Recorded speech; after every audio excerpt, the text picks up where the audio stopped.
If you're looking to buy an R3 and you don't yet have one, I highly recommend just go for it. Look, take it from me once again. This is my fourth Yamaha R3. I sold that last one, but I regretted it as soon as I sold it.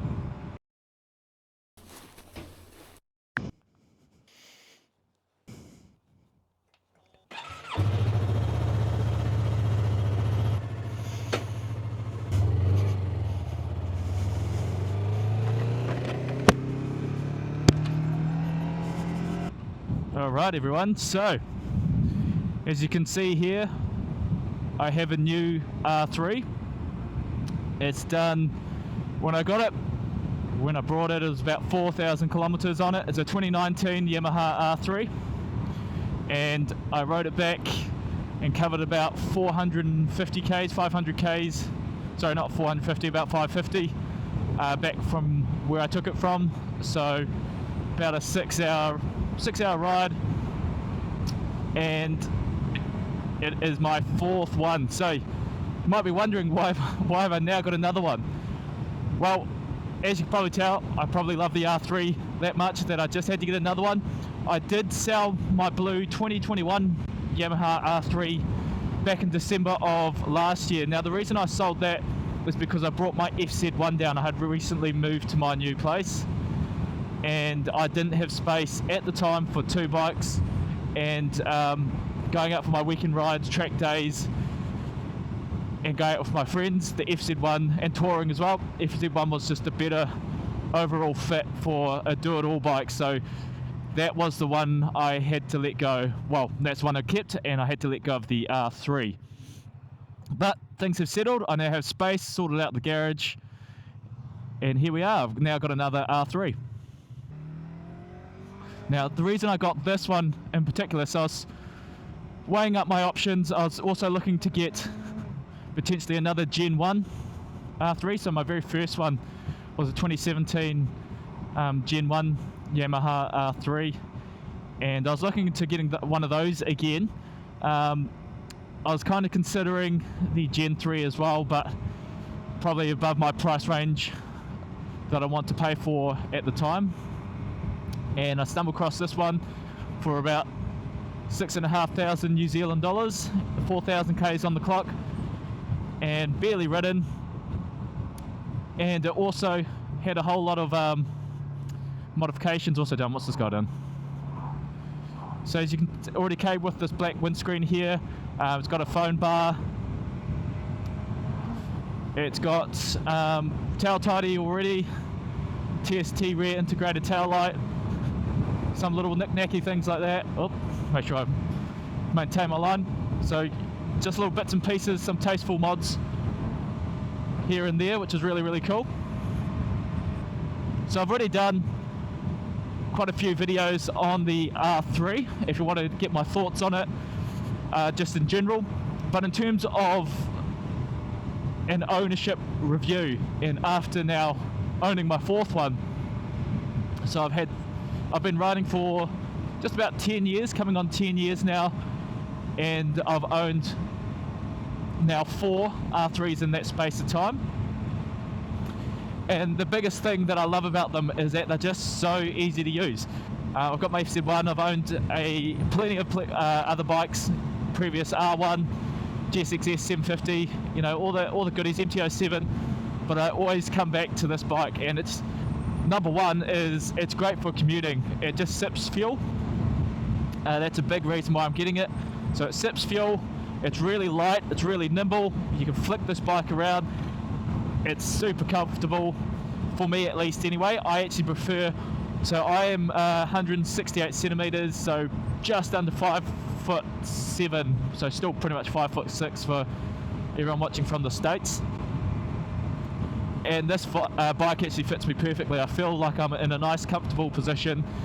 I'm not too upright. I don't actually like being too upright, but I'm not too leant over as well. Kind of just in the middle ground, which I really, really like. So it's comfortable, it's great on fuel. Power wise, well, I've got my bigger bike if I really want more power.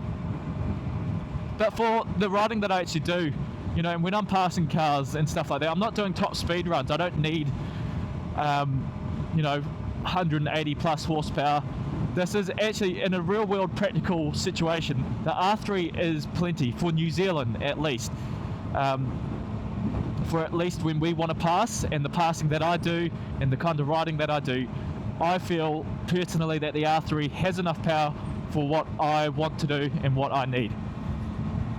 You know, they've been reliable. Every R3 I've had has been reliable. I make sure to keep up with I make sure I keep up with the services. They've got a good track record, and you know, you can push them pretty hard and they just keep going, provided once again you just look after them and you keep this, you know, you follow the servicing that you should be following. The R3 is an awesome bike. I've taken R3s onto the track before, and you can just whip them around. You can carry really high corner speed. They flick side to side easy. You know, they're just a fantastic bike. So if you're looking to buy an R3 and you don't yet have one, I highly recommend just go for it. Look, take it from me once again. This is my fourth Yamaha R3. I sold that last one. I could have made it work with space, but it would have just been too niggly. But I regretted it as soon as I sold it. So I've now again picked up another one. Going to be keeping this one, using this one alongside my FZ1.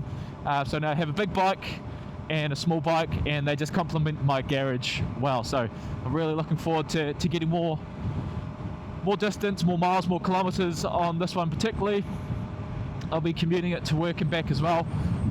One thing I noticed that this bike didn't have was a radiator guard. We've got quite gritty roads here where I live in the South Island because of the ice and, you know, things that we can get on our roads.